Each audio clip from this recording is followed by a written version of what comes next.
ನಮಸ್ಕಾರ ಸ್ನೇಹಿತರೆ, ನಮ್ಮ ಚಾನಲ್ಗೆ ಸ್ವಾಗತ. ಸ್ನೇಹಿತರೆ, ಮಲೆನಾಡು ಹಾಗೂ ತುಂಗಭದ್ರದ ಜಲಾಶಯದ ಜಲನಯನ ಪ್ರದೇಶಗಳಲ್ಲಿ ಕಳೆದ 2 ದಿನಗಳಿಂದ ಭಾರೀ ಮಳೆಯಾಗುತ್ತಿರುವುದರಿಂದ ಜಲಾಶಯಕ್ಕೆ ಭಾರೀ ಪ್ರಮಾಣದ ನೀರು ಹರಿದು ಬರುತ್ತಿದೆ. ಸ್ನೇಹಿತರೆ, ಇದರಿಂದಾಗಿ ಇತ್ತೀಚಿನ ದಿನಗಳಲ್ಲಿ ನೀರಿನ ಕೊರತೆಯಿಂದ ಕಂಗಾಲಾಗಿದ್ದ ಕೊಪ್ಪಳ, ಬಳ್ಳಾರಿ, ರಾಯಚೂರು ಮತ್ತು ವಿಜಯನಗರ ಜಿಲ್ಲೆಗಳ ರೈತರಲ್ಲಿ ಈಗ ಹೊಸ ಭರವಸೆ ಮೂಡಿಸಿದೆ. ಬನ್ನಿ ಸ್ನೇಹಿತರೆ, ಡ್ಯಾಮ್ನ ನೀರಿನ ಮಟ್ಟ ಎಷ್ಟಿದೆ ಅಂತ ನೋಡೋಣ. ಡ್ಯಾಮ್ ಲೆವೆಲ್ಲು 1611 ಅಡಿ ಇದೆ ಸ್ನೇಹಿತರೆ. ಡ್ಯಾಮ್ನ ಕೆಪಾಸಿಟಿ, ಸ್ಟೋರೇಜ್ ಕೆಪಾಸಿಟಿ ಸ್ನೇಹಿತರೆ 105 TMC ನೀರು ಸಂಗ್ರಹ ಮಾಡ್ಬೋದು. ಬಟ್ ಇವತ್ತು ಡ್ಯಾಮಲ್ಲಿ 40 TMC ನೀರು ಸಂಗ್ರಹವಾಗಿದೆ ಸ್ನೇಹಿತರೆ. ಇನ್ನು ಒಳಹರಿವು ವಿಷಯಕ್ಕೆ ಬಂದರೆ 25,811 ಕ್ಯೂಸೆಕ್ ನೀರು ಒಳಹರಿವು ಬರ್ತಿದೆ.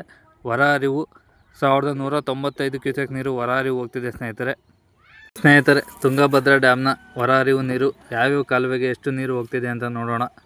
ಸ್ನೇಹಿತರೆ, ಎಡದಂಡೆ ಕಾಲುವೆಗೆ ಯಾವುದೇ ರೀತಿ ನೀರು ಹೋಗ್ತಿಲ್ಲ ಸ್ನೇಹಿತರೆ. ಬಲದಂಡೆ ಹೈಯರ್ ಲೆವೆಲ್ ಕಾಲುವೆಗೆ 50 ಕ್ಯೂಸೆಕ್ಸ್ ನೀರು ಹೋಗ್ತಿದೆ. ಬಲದಂಡೆ ಲೋವರ್ ಲೆವೆಲ್ ಕಾಲುವೆಗೆ 1031 ಕ್ಯೂಸೆಕ್ಸ್ ನೀರು ಹೋಗ್ತಿದೆ ಸ್ನೇಹಿತರೆ. ಮತ್ತು ರಾಯಬಸವನ ಕಾಲುವೆಗೆ 50 ಕ್ಯೂಸೆಕ್ಸ್ ನೀರು ಹೋಗ್ತಿದೆ. ಮತ್ತು ನದಿಗೆ ಯಾವುದೇ ರೀತಿ ನೀರು ಬಿಡ್ತಿಲ್ಲ ಸ್ನೇಹಿತರೆ. ಪ್ರತಿದಿನ ತುಂಗಭದ್ರಾ ಡ್ಯಾಮ್ ಮಾಹಿತಿಗಾಗಿ ಸಬ್ಸ್ಕ್ರೈಬ್ ಮಾಡಿ, ಸಪೋರ್ಟ್ ಮಾಡಿ.